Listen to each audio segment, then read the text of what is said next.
தேவனுடைய நாமம் பரிசுத்தப்படுவதாக. தேவனாகிய கர்த்தர் அடியானுக்கு கொடுக்கப்பட்ட இந்த நல்ல பரிசுத்தமான நேரத்திற்கு நான் தேவனை ஸ்தோத்தரிக்கின்றேன். ஐயா மூப்பர் ராஜன் ஐயா அவர்களுக்கும், இதோ இந்த தமிழ் பிரேயர் மீட்டிங் குரூப்பை நிர்வகிக்கின்ற சகோதரர் அவர்களுக்கும், மற்றும் இந்த ஜூம் இணைந்திருக்கிற எல்லா விசுவாச பெருமக்களுக்கும் என்னுடைய நன்றியும் ஓய்வு நாள் வாழ்த்துதலையும் நான் தெரிவித்துக் கொள்கின்றேன். இந்த நாளிலும் நாம் கோபம் என்ற தலைப்பின் கீழாக நம் செய்தியை படிக்க இருக்கின்றோம். பிரசங்கி 7:9 இவ்வாறாக சொல்கிறது. பிரசங்கி 7:9, உன் மனதில் சீக்கிரம் கோபம் கொள்ளாதே, மூடரின் நெஞ்சிலே கோபம் குடிகொள்ளும். இங்க ஆண்டவர் நமக்கு இந்த காலை பொழுதுல ஒரு ஆலோசனை தருகிறார். உன் மனதில் சீக்கிரம் கோபம் கொள்ளாதே. நம்ம டக்கு டக்குன்னு எதற்கெடுத்தாலும் சிறியவர்கள் முதல் பெரியவர்கள் வரை, ஏன் வயதானவர்களும் இந்த கோபம் என்கின்ற ஒரு காரியத்திற்கு டக்கு டக்கு என்று அவர்கள் கோபப்படுவதை நம்ம பார்க்க முடியும். ஸோ இங்க ஆண்டவர் சொல்றாரு, மூடரின் நெஞ்சிலே கோபம் குடிக்கொள்ளும். ஸோ அந்த கோபம் யார்கிட்ட இருக்கும்னு சொன்னா மூடர்ன்றார். மூடர் என்றால் முட்டாள் அப்படின்னு சொல்றாரு. கண்களை மூடி ஜெபம் செய்வோம். எங்கள் அன்பின் பரலோகத்தின் தகப்பனே, மகத்துவமான இந்த நல்ல ஆசீர்வதிக்கப்பட்ட பரிசுத்தமான ஓய்வு நாளுக்காய் நன்றி. இந்த ஆண்டவரே, ஓய்வு நாள் இந்த ஆராதனையிலே கலந்து கொண்டிருக்கிற ஒவ்வொரு விசுவாச பெருமக்களையும் எங்கள் தேவனாகிய கர்த்தர் இந்த ஓய்வு நாளுக்குரிய ஆசீர்வாதத்தினால் ஆண்டவரே அவர்களை ஆசீர்வதிங்க. இதோ பேசுகிற என்னை மறைத்து உங்களுடைய மெல்லிய சத்தத்தினால் பேசவும் ஆண்டவரே, என்னை உங்களுடைய பரிசுத்த ஆவியானவர்கள் நிரப்பி எங்களுடைய அந்த வார்த்தையானது எங்களுக்கும் மற்றவர்களுக்கும் பிரயோஜனமாக இருக்கவும், நாங்கள் இந்த வார்த்தையின்படி எங்கள் வாழ்க்கையை நாங்கள் ஆண்டவரே உண்மையொத்தமாய் வாழவும் கர்த்தர் எங்களுக்கு உதவி செய்யுங்க. இந்த ஆண்டவரே ஆரம்பம் முதல் முடிவரை உங்களுடைய பிரசன்னம் எங்களோடு வழிநடத்துங்க. இயேசு கிறிஸ்து நாமத்தில் ஜெபிக்கிறோம் பிதாவே, ஆமென். ஒரு மரம் அறுக்கக்கூடிய தொழிற்சாலை, ஒரு தொழிற்சாலையில பாத்தீங்கன்னு சொன்னா, ஒரு அந்த ஓனர் அந்த தொழிற்சாலை திறந்து உள்ள போயிட்டு பார்க்கும் பொழுது, அங்க ஒரு கார்னர்ல ஒரு பாம்பு ஒன்று, ஒரு கோடாரி இருக்கிறது. அந்த கோடாரியில அந்த பாம்பு சுத்தப்பட்டு அது அப்படியே காயப்பட்டு அந்த ரத்தப்போக்கு ஏற்பட்டு அது அப்படியே இறந்து கிடக்குது. அவரு அங்க போயிட்டு அதை பார்க்கும்போது அவருக்கு ஒன்றும் புரியல, என்ன நடந்திருக்கும் அப்படின்னு சொல்லிட்டு சற்று குழம்பினவராக போயிட்டு அந்த சிசிடிவி கேமரா போய் ரீவைண்ட் பண்ணி பாக்குறாரு. அந்த பாம்பு ஒரு ஓட்டை வழியா புகுந்து அப்படியே கார்னர்ல வருது. அப்படி வந்த பொழுது அங்க ஏற்கனவே நிற்க வைக்கப்பட்ட அந்த கோடாரியானது இப்படி நிற்கப்பட்டிருக்கிறது. அந்த அந்த மரப்பகுதி மேலேயும் அந்த இரும்பு பகுதி வெட்டு பகுதி கீழேயும் இருக்கிறது. அது அந்த கார்னர்ல சுத்தி வரும் பொழுது அந்த வால் அந்த கோடாரியில பட்டு அந்த புடி அது மேல விழுது. உடனே இது என்ன பண்ணுதுன்னா ஆத்திரப்பட்டு, அந்த எண்ணெயா நீ அடிக்கிற, அட்டாக் பண்ற அப்படின்ட்டு அந்த ஷார்ப் பகுதியில போயிட்டு இது ஒரு கொத்து கொத்துது. கொத்தன உடனே வாயில காயம் ஏற்பட்டு ரத்தம் வருது.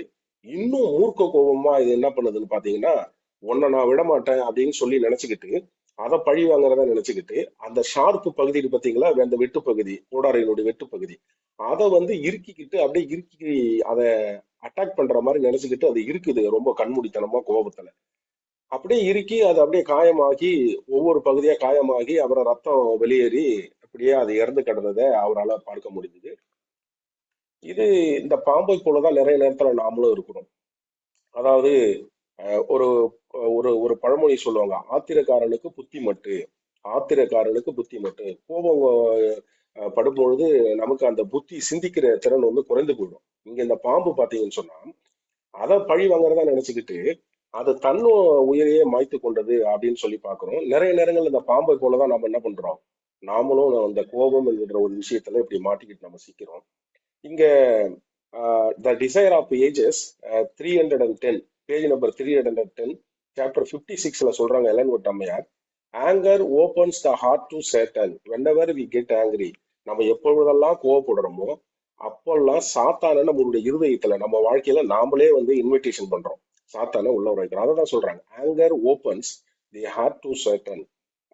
டிசைர் ஆஃப் ஏஜஸ் பேஜ் 310லயும் சாப்டர் 56லயும் சொல்றாங்க.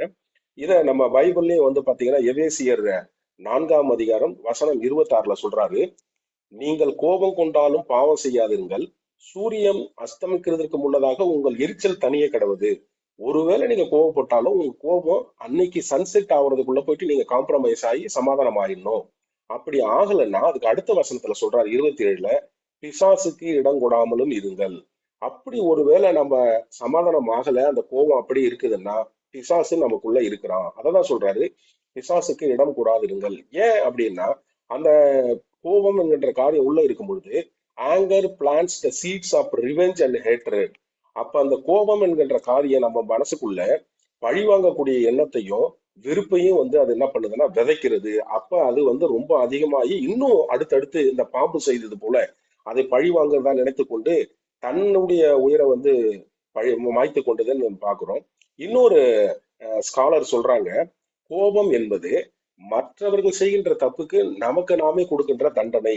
நம்ம நிறைய நேரத்துல கோவத்தை வந்து நம்ம ஏதோ ஒரு வீரதீர செயல் மாதிரி நம்ம கோவப்பட்டுட்டோம், நான் கோவப்பட்டேன் எல்லாம் அப்படி ஆயிடுச்சு, கரெக்டா போச்சு அப்படின்னு நம்ம நினைப்போம். ஆனா அந்த கோவப்படுறது we are affecting our own body, நம்மளுடைய சரீரத்தை நம்ம கெடுத்துக்கிறோம். அதை தான் அவங்க சொல்றாங்க. மற்றவங்களுடைய தப்பிற்கு நமக்கு நாமே தண்டனை கொடுக்கிறது. இன்றைக்கு நிறைய யோசனை பண்ணி பாருங்க, கோவப்படும் போது நம்மளுடைய முக பாவனை எப்படி இருக்குது, நம்மளுடைய எக்ஸ்பிரஷன் எப்படி இருக்கு. ஒருவேளை கோவப்பட்டோம் சொன்னா அந்த கோபம் செட்டில் ஆகுறதுக்கு நம்மளுடைய நரம்புகள் எல்லாம் ஒரு மாதிரி ஓவர் ராட் ஆகி எவ்வளவு நேரங்கள் அதை எடுத்துக்கொள்ளுகிறது. நாம திரும்பியும் அந்த மனநிலைக்கு, சீரான மனநிலைக்கு வர்றதுக்கு எவ்வளவு நேரங்கள் எடுக்கிறதுன்றது நமக்கு நன்றாகவே தெரியும். ஸோ இது நம்மளுடைய உடம்ப நாம வந்து என்ன பண்றோம், இது வந்து பாதிப்புக்குள்ளாகிறதாக அப்படி ஒரு ஸ்காலர் சொல்றாரு. கலாத்தியர் 5:19-20 சொல்றாங்க, விபச்சாரம், வேசித்தனம், அசுத்தம், காம விகாரம், விக்கிரகாராதனை, பெல்லி சூனியம், பகைகள், விரோதங்கள், வைராக்கியங்கள், கோபங்கள், சண்டைகள், பிரிவினைகள், மார்க்க பேதங்கள், இது எல்லாம் என்னன்னு சொல்றாங்கன்னா மாம்சக்கிரியைகள்னு சொல்றாங்க. சோ இது எல்லாமே அந்த மாம்சக்கிரியைகள்ல அந்த கோபம் என்கின்ற ஒரு காரியம், இது ஒரு மாம்சக்கிரியைன்றதை நாம் புரிந்து கொள்ள வேண்டும். மாறாக கலாத்தியர் 5:22-23 ஆண்டவர் நம்மிடத்துல எதிர்பார்க்கின்ற கிரியை என்னன்னு கேட்டீங்கன்னா, ஆவிக்குரிய கிரியைகள் நம்ம கிட்ட காணப்படணும். கனிகள், அன்பு, சந்தோஷம், சமாதானம், நீடிய பொறுமை. கோபம் இருக்கிறதுக்கு பதிலாக நீடிய பொறுமை, தயவு, நற்குணம், விசுவாசம், சாந்தம், இச்சையடக்கம். ஆக இந்த கோபம் என்பது மாம்சக்கிரியன்றதை நாம் புரிந்து கொள்ள வேண்டும். அதற்கு மாறாக ஆண்டவர் விரும்புகின்ற இந்த ஆவிக்குரிய கனிகளாகிய நீடிய பொறுமை, சாந்தம், இப்படிப்பட்ட குணாதிசயங்கள் நம்ம கிட்ட இருக்கணும். ஒருவேளை நம்ம கோவப்படுறோம்னா நம்ம என்ன அது இது என்னன்னு சொல்றாரு ஆண்டவர், அது மாம்சக்கிரியைகள் அப்படின்னு சொல்றாரு. நீதிமொழிகள் 12:16 சொல்றாரு, மூடனுடைய கோபம் சீக்கிரத்தில் வெளிப்படும். இந்த டக்கு டக்குன்னு முட்டாள்கள் என்ன பண்ணுவாங்க, கோபத்தை வந்து படுவாங்க. அதான் சொல்றாரு, மூடனுடைய கோபம் சீக்கிரத்திலே வெளிப்படும். ஒருவேளை நம்ம கோவப்பட்டுட்டு இருக்கிறோம்னா உண்மையிலுமே ஆண்டவர் நம்மளை பார்த்து சொல்றாரு, நீ முட்டாளுன்னு தான் சொல்றாரு. நாம அதை புரிந்து கொள்ள வேண்டும். ஆனா ஆண்டவருடைய பிள்ளைகள் எப்படி இருக்கணும், நம்ம ஞானவான்களா இருக்கணும். நீதிமொழிகள் 14:29 சொல்றாரு பாருங்க, நீடிய சாந்தம் உள்ளவன் மகா புத்திமான். ஆண்டவர் சொல்றாரு, யாரு மகா புத்திமான் என்றால் நீடிய சாந்தம் உள்ளவன், கோபப்படாம அமைதியா இருக்கிறான் பார்த்தீங்களா, அவரை பார்த்து சொல்றாரு மகா புத்திமான். ஆனா முற்கோபியோ புத்தி இனத்தை விளங்குகிறான். கோவப்பட்டு குளிச்சுக்கிறான் பார்த்தீங்களா, அவன் புத்தி இனத்தை விலக பண்றான் அப்படின்னு சொல்றாரு. நீதிமொழிகள் 27:3 சொல்றாரு, கல் கனமும் மணல் பாரமா இருக்கும். கல் இருக்கீங்களா, பாறை, அது ரொம்ப வெயிட்டா இருக்கும். மணல் யூனிட் கணக்குல வந்து அந்த சாண்டுன்னு சொல்றீங்களா, மணல், அதுவும் ரொம்ப பாரமா இருக்கும். மூடனுடைய கோபமும் இவ்விரண்டிலும் பாரமா. ஆனா அந்த முட்டாளுடைய கோபம் இருக்கு பார்த்தீங்களா, இந்த பாறை இந்த மணலை காட்டிலும் பாரம். அதாவது மன அழுத்தங்கள், ஸ்ட்ரெஸ்.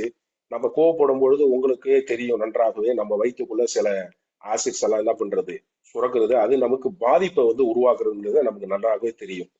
ஸோ இன்றைக்கு நிறைய பேர் வந்து இந்த பிளட் ப்ரெஷர், பிபி, இந்த மாதிரி இன்னும் மன அழுத்தங்கள், இதெல்லாம் ஆகிறதுக்கு காரணம் நம்ம வந்து கோவப்படுறது. நாம ஏதோ அவங்க மத்தவங்க செஞ்ச தப்புக்கு ஏதோ நம்ம இது கத்தி அதை சரி பண்ற மாதிரி நினைச்சிட்டு நம்ம உடம்ப நம்ம என்ன பண்ணிக்கிறோம், எடுத்துக்கிறோம். ஸோ அதனாலதான் ஆண்டவர் சொல்றாரு, கல் கனமும் மணல் பாரமா இருக்கும், மூடனுடைய கோபமும் இவ்விரண்டிலும் பாரம். அது ரொம்ப நம்ம கோவப்பட்டு போடும்போது நம்மளுடைய மனநிலை எப்படி இருக்குன்னு கொஞ்சம் யோசனை பண்ணி பார்க்கணும். நம்மளுடைய முக பாவனை, நம்மளுடைய மனம், உண்மையிலுமே நம்மளுடைய மனம் எந்த அளவுக்கு ஒரு மாதிரி இருக்குது, அது செட்டில் ஆகுறதுக்கு அதையே நம்ம நினைச்சு திருப்பி அதுல வந்து மன அழுத்தத்திற்குள்ளாக போறதையே நம்ம பார்க்க முடியுது. நீதிமொழிகள் 14:17 சொல்றாரு, முற்கோபி மதிகேட்டை செய்வான். இந்த டக்கு டக்குன்னு கோச்சிக்கிறவன் என்னதான் செய்வான் பார்த்தா, கோவப்படுறவன் மதிகேட்டை செய்வான், தவறான செயலை தான் செய்வான். இந்த பாம்பு எப்படி செஞ்சது பாத்தீங்களா, அந்த மாதிரி தவறான செயலை தான் செய்யவான் அப்படின்னு சொல்றாங்க.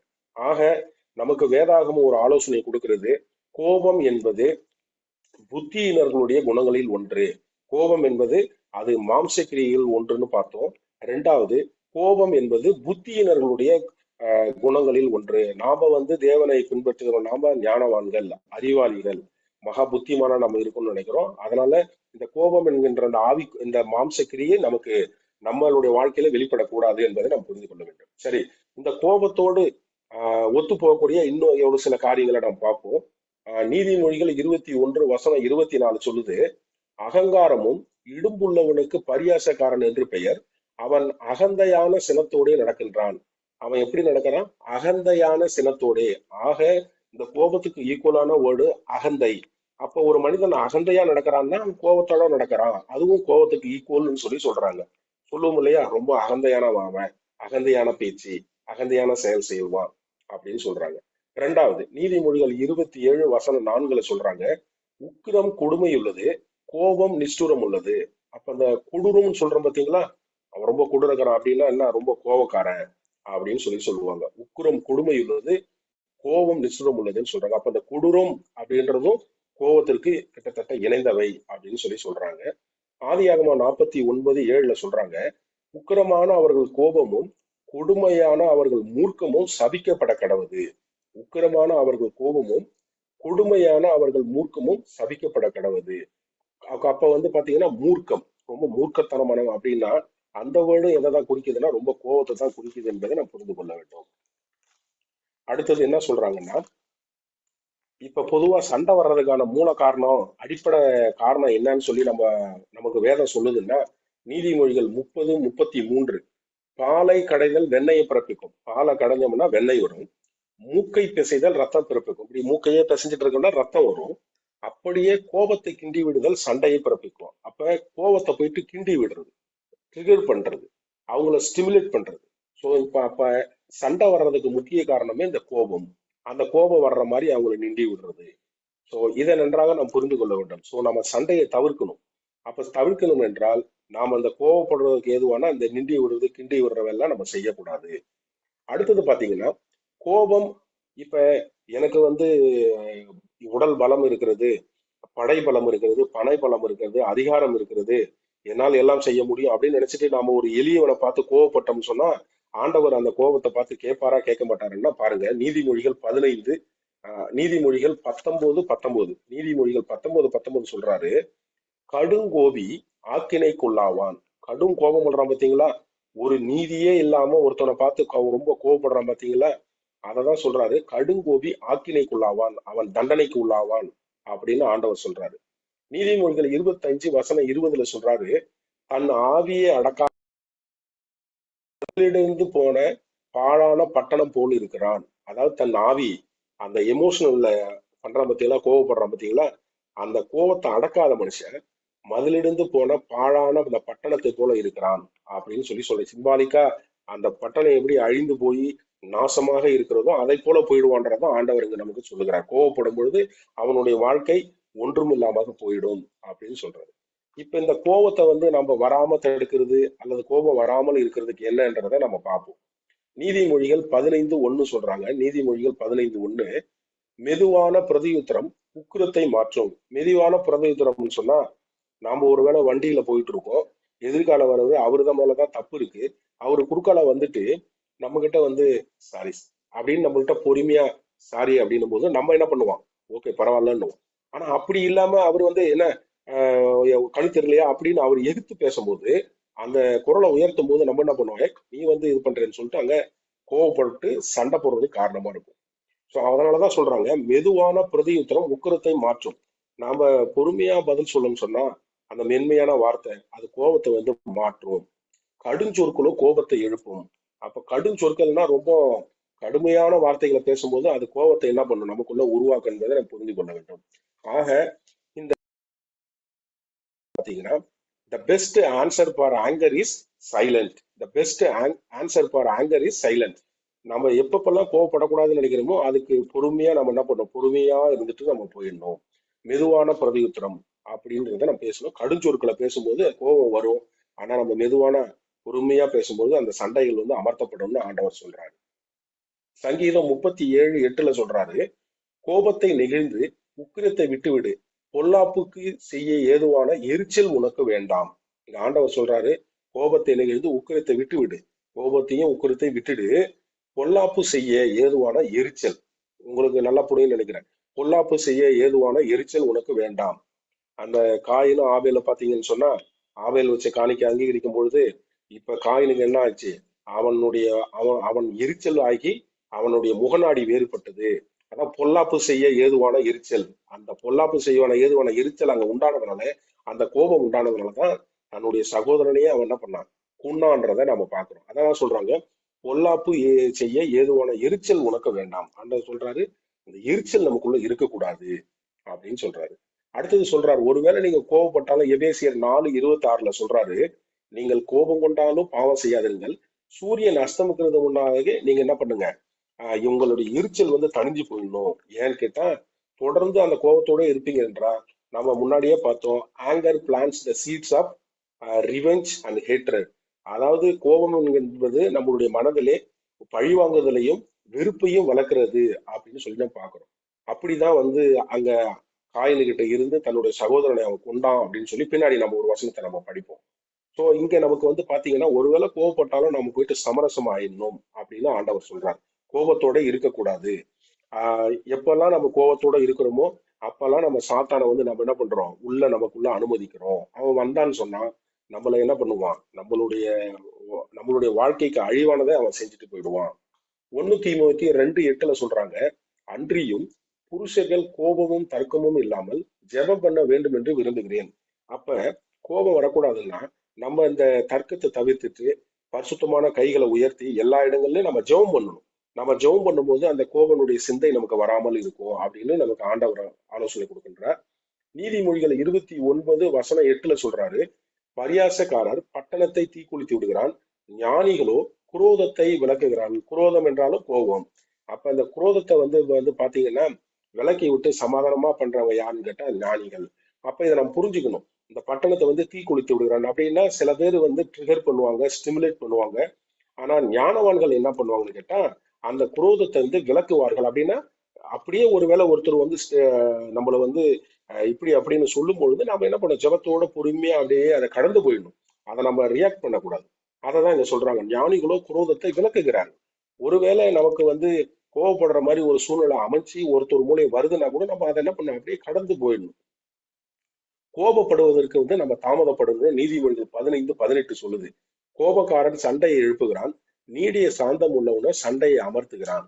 அப்ப நீடிய சாந்தம் உள்ளவன் வந்து என்ன பண்றான், சண்டையை அமர்த்துகிறான். கோபப்படுறவன் தான் சண்டையை வந்து ஏற்படுத்துகிறான். நம்ம புரிந்து கொள்ள வேண்டும். நீதிமொழிகள் 16:32, பலவான்களை பார்க்கிலும் நீடிய சாந்தம் உள்ளவன் உத்தமன். பலவானை பார்க்கலும் தன் மனதை அடக்கி காமா கமத்திகள் அவன் உத்தமன். பட்டணத்தை பிடிக்கிறவனை பார்க்கலும் தன் மனதை அடக்கிறவனே உத்தமன். பெரிய வேரியரா இருக்கிறத காட்டிலும் தன்னுடைய மனதை அடக்கிறான் பார்த்தீங்களா, அவன் தான் வந்து உத்தமன் அப்படின்னு சொல்லி சொல்றாரா. அந்த மனதுன்றதுதான் என்னன்னு கேட்டா நம்மளுடைய நம்மளுடைய எமோஷன்ஸ். கோவப்பட்டு பல வேலை செய்யறது போல அதை கண்ட்ரோலா வச்சுக்கிற பார்த்தீங்களா, அதுதான் உத்தமன் அப்படின்னு சொல்லி சொல்றாங்க. ஒரு முறை ஆஹ் அலெக்சாண்டர் த கிரேட், உங்களுக்கு தெரியும், மகா அலெக்சாண்டர் என்ன பண்றாருன்னா, அப்படியே இந்தியா அந்த காட்டு வழியா வரும்பொழுது ஒரு பெரியவர் வந்து ஒரு முதியவர் வந்து அந்த காட்டுல உட்காந்துட்டு மெடிடேஷன் பண்ணிட்டு இருக்காரு. அவர் மெடிடேஷன் பண்ண உடனே இவர் வந்து அவர் முன்னாடி நின்று, நான் ஏய் நான் தான் வந்து மகா அலெக்சாண்டர், நான் வந்திருக்கிறேன், என்னை பாரு, என்னை ரிசீவ் பண்ணு அப்படின்னு சொல்லி அவர் முன்னாடி போய் பேசுறாரு. அந்த முனிவர் அப்படியே அமைதியா கண்ணை மூடிட்டு அவரு அழகா உட்கார்ந்து அங்க இயற்கையான மத்தியில அவரு மெடிடேஷன் பண்ணிட்டு இருக்காரு. 2ஆம் முறையும் போயிட்டு சொல்றாரு, ஏய் நான் வந்து மகா அலெக்சாண்டர் வந்திருக்கிறேன், என்னை பாரு, என்னை வணங்கு, என்னை ரிசீவ் பண்ணு அப்படின்னு சொல்லும் பொழுது அவரு 2ஆவதும் அவரு ஒன்றும் ரெஸ்பான்ஸ் பண்ணாம அவருடைய தியானத்துல இருக்கிறாரு.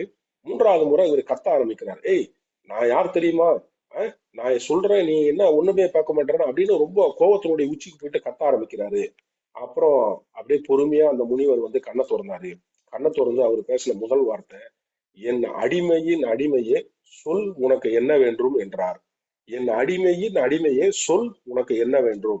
உடனே இவருக்கு புரியல, நான் உன்னுடைய அடிமையின் அடிமையா, நானே இந்த பாதி சாம்ராஜ்யத்தை என்னுடைய ஆளு ஆதிக்கம் கீழே என் காலடியில போட்டு நான் வச்சிருக்கிறேன், நான் எப்படி உன் அடிமையின் அடிமையாவேன் அப்படின்னு சொன்ன உடனே அந்த முதியவர் சொல்றாரு, கோபம் எனக்கு அடிமை, கோபம் எனக்கு அடிமை, விச் மீன்ஸ் நான் கண்ட்ரோல்டா இருக்கிறேன், என் மனதை அடக்கி வச்சிருக்கிறேன்.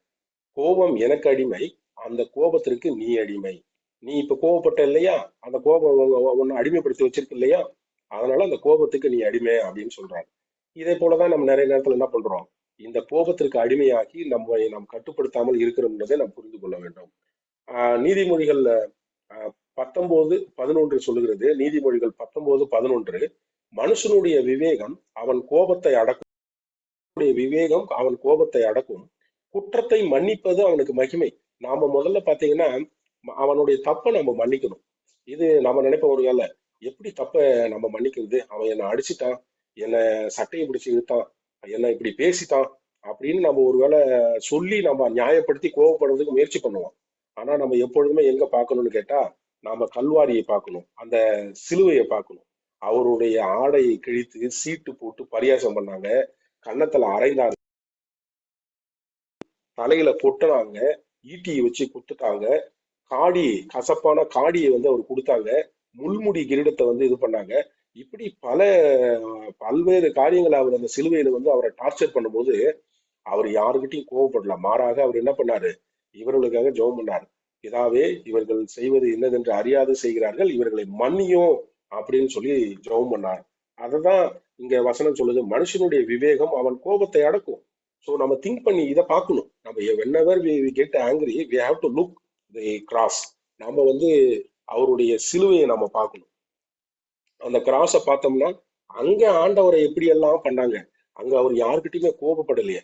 எப்படி வந்து ஒரு ஆடு மயக்கத்திரிவுக்கு முன்பாக எப்படி அமைதியா நிற்குமோ, சாந்தமா, அந்த மாதிரி அப்படியே அவர் இருந்தாரு. அதை போலவே இன்றைக்கு அவரை பின்பற்றுகின்ற ஆண்டவராக இயேசு கிறிஸ்துவ சொந்த ரட்சகராக பின்பற்ற நம்மளுடைய வாழ்க்கையில கோபம் வரும்பொழுது நாமளும் அந்த சிலுவையை நோக்கி பார்க்கணும். அவர் இப்படியெல்லாம் பண்ணும்போது அவர் அவர்களுக்காக மன்னித்தார், அவர்களை என்ன பண்ணாரு, கடந்து போனார். அதே போல இன்றைக்கு நம்மளும் வந்து என்ன பண்ணணும்னு கேட்டா, ஜெபம் செய்ய வேண்டும், மற்றவர்களை மன்னிக்க வேண்டும். அடுத்தது சொல்றாங்க, நீதிமொழிகள் 22:24, கோபக்காரனுக்கு தோழன் கடவாது. ஆண்டவர் சொல்றாரு, கோபக்காரங்களுக்கு நீங்க என்ன பண்ணக்கூடாது, தோழன் ஆகக்கூடாது. இன்னைக்கு ஆனா நம்ம ஒரு கோவப்பட்டு சாதிக்கிறவங்க கூட தான் நம்ம ஃப்ரெண்ட்ஷிப் வச்சுக்க முயற்சி பண்ணுவோம்.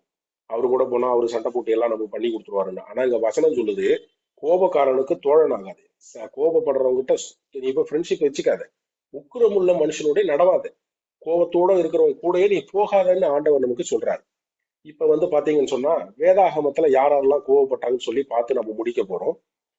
நான் முதல்ல சொன்னா, ஆதியாகமம் 4வது அதிகாரம் வசனம் 5, 6, காயினையும் அவன் காணிக்கையும் அவர் அங்கீகரிக்கவில்லை. அப்பொழுது காயினுக்கு மிகவும் எரிச்சல் உண்டாகி அவன் முகநாடி வேறுபட்டது. பொல்லாப்பு செய்ய ஏதுவான எரிச்சல்னு சொன்ன பாத்தீங்களா, இப்ப காயினுக்கு அது உருவாகி அவன் என்ன பண்ண, அடக்க முடியாத அன்கண்ட்ரோல்டு ஆங்கர்னு அர்த்தம். அடக்க முடியாத கோபத்தால் தன் சொந்த சகோதரன் என்ன பண்ணான், கொன்னுட்டான் அப்படின்னு சொல்லி நம்ம பாக்குறோம். அப்ப இங்க இந்த உலகத்துல முதல்ல கோபப்பட்டு ஒருத்தர் என்ன பண்றாரு, தன்னுடைய சொந்த சகோதரனே வந்து கொன்றாரு அப்படின்றத நம்ம பார்க்கிறோம். இந்த ஒரு கிரேட் ஸ்காலர் சொல்றாரு, கோபம் என்பது ஒரு தற்காலிக பைத்தியம். கோபம் என்பது ஒரு தற்காலிக பைத்தியம். நாம கோபப்படும் பொழுது முட்டாள்களை போல நடந்துக்கிறோம், பைத்தியம் பிடித்தவர்களை போல நடந்துக்கிறோம். என்ன செய்யறதுன்னே தெரியாது. நீங்க பார்த்திருக்கலாம், கோபப்பட்டு காய்ச்சி மூச்சுன்னு கத்துவாங்க, என்ன பேசுறாங்கன்னு தெரியாது, என்ன செய்யறாங்கன்னு அவங்களுக்கு தெரியாது. அததான் சொல்றாரு, கோபம் என்பது ஒரு தற்காலிக பைத்தியம் அப்படின்னு சொல்லி சொல்றாங்க. அடுத்தது பாத்தீங்கன்னா, எஸ்தர் 3:5, ஆமான் மொர்தெகாய் தன்னை வணங்கி நமஸ்கரியாதை கண்டபோது மூர்க்கம் நிறைந்தவனானான். ஆமான் இருக்காரு பாத்தீங்களா, ஆமான் என்ன பண்றாரு, அந்த அரண்மனைக்கு மொர்தெகாய் வரும்பொழுது இவர் அவரை பார்த்து சல்யூட் அடிக்கலன்னு என்ன பண்றாரு, மூர்க்கம் நிறைந்தவனானான். மூர்க்கம் நிறைந்து மொர்தெகாய் மட்டும் இல்ல, எல்லாரையுமே கொல்லணும்னு சதி திட்டம் தீட்டி 50 முழ தூக்கு மரத்தை ரெடி பண்ணி வச்சிருந்தார். கடைசியில ஆமானே, அவனுடைய குடும்பம் அவனே விழுந்து அதுல இறந்தாத நம்ம பாக்குறோம். அடுத்தது பாத்தீங்கன்னா பிழையாம், என்னாகமம் 22:27 பாக்குறோம், கோபம் கொண்டு கழுதையை வந்து அடிச்சாரு அப்படின்னு சொல்லி பார்த்தோம். அவருடைய முடிவு நமக்கு என்னன்னு தெரியும். ஏன்னு கேட்டா, இஸ்ரவேலை ஆசீர்வதிப்பதே கர்த்தருக்கு பிரியம்னா, இவர் வந்து அநீதித்தின் கூலியை பெறுவதற்காக இவர் எத்தனை பண்ணிட்டு சபிக்கிறதுக்கு போனதை நம்ம பாக்குறோம். அடுத்தது நாகமான், 2 ராஜாக்கள் 5:11. 2 ராஜாக்கள் 5:11 நாகமான் வந்து என்ன பண்றாருன்னா, நான் ஏதோ அவர் வந்து இப்படி தடவி என்னை குணப்படுத்துவாருன்னு பார்த்தேன், இந்த அசுத்தமான நதியில போய் என்னை குளிக்க சொல்றாரு, வேற எதுவும் நதி இல்லையா அப்படின்னு கடும் கோபம் பட்டாரு. ஆனா அங்க இருக்கிற அந்த மற்ற நபர்கள் சொல்லும் பொழுது அந்த ஆலோசனைய, அந்த கோபத்திலையும் அவங்க சொன்ன ஆலோசனை கேட்டது நிமித்தம் அங்க அவருக்கு சுகம் பெற்றார். ஒருவேளை கோபம் கொண்டு போயிருந்தாருன்னா அது அவருக்கு எப்பேற்பட்ட லாஸாக இருந்திருக்குன்னு நமக்கு நன்றாகவே தெரியும். அடுத்தது நேபுகாத் நேச்சார், தானியல் 3:13 உக்கிரம் கோபம் கொண்டு அந்த சிலையை நிறுத்தி சாத்ராக் மேஷாக் ஆபத்நேகோ இவங்க வந்து வணங்கல் இல்லையா, அந்த சிலையை நிறுத்தி அவர் வந்து கோவப்படுறத நம்ம அங்க பாக்குறோம், ரொம்ப உக்கிர கோபப்பட்டத. ஆசா ராஜா, அடுத்தது 2 16:10 ஆசா வந்து பாத்தீங்கன்னா ஒரு காலத்துல ஜனங்களை நேசித்து, யூதா ஜனங்களை நேசித்து அவங்களுக்கு வந்து கர்த்தருடைய பிரமாணங்களையும் நியாய பிரமாணத்தை கட்டளைகளையும் கற்பிக்கிறாரு. ஆனா அதுக்கப்புறம் பாத்தீங்கன்னு சொன்னா அவருடைய பிற்பகுதியில ஆசா வந்து பாத்தீங்கன்னா ரொம்ப ஜனங்களை வந்து கொடூரமா நடப்பித்து சினந்து கடுங்கோபம் கொண்டுகிட்டான். ரொம்ப மக்களை வந்து என்ன பண்ணான், காட்ஸோட ரெப்ரசன்டேட்டிவ் அவங்க வந்து தீர்க்கதரிசி சொல்லும்போது கூட அதை அவங்க கேட்காம அவங்கள பிடிச்சி சிறையில வைத்து அவர்களை கொடூரமா நடத்தினான் அப்படின்னு சொல்லி பாக்குறோம். அதனாலே அவருடைய வாழ்க்கை என்ன பண்ணுச்சு, ஆரம்பம் நன்றாக இருந்தது. ஆனால் இந்த கோபம் இந்த மாதிரி ஒரு சுயம் வந்ததுனால அவருடைய வாழ்க்கை என்ன பண்ணுச்சு, முடிந்து விட்டது என்பதை நம்ம பார்க்கிறோம். அடுத்தது பாத்தீங்கன்னு சொன்னா 2 நாளாகமம் 26:19 இதுல வந்து பாத்தீங்கன்னா உசியா ராஜா என்ன பண்றாரு, ஆசாரிகள் வர்றதுக்கு லேட் ஆகுதுன்னு இவரே தூபம் காட்டுறதுக்கு போறாரு. அப்ப அங்க இருந்தவங்க சொல்றாங்க, ஆஹ் அந்த ஆசாரியர்கள் சொல்றாங்க, உசியா ராஜாவுடன் தூபம் காட்டுவது ஆரோனின் குமாரனாகிய ஆசாரியருக்கு அடுத்தது, உங்களுக்கு அடுத்தது இல்லைன்னு உடனே உடனே ஒரு கோவப்படுறாரு. அவர் சொன்னவங்க மேல கோவப்பட்ட உடனே அவர் நெத்தியில குஷ்டரோகம் வந்ததை நாம் பார்க்கிறோம். சோ கோபத்தை வந்து இயற்கையான ஒண்ணுதான், அந்த கோபத்தை வந்து நம்ம கட்டுப்படுத்தணுன்றதை நம்ம புரிந்து கொள்ள வேண்டும். அடுத்தது வந்து பாத்தீங்கன்னா இந்த ஆகாப் இருக்கார் பாத்தீங்களா, 1 ராஜாக்கள் 21:4 சொல்றாரு.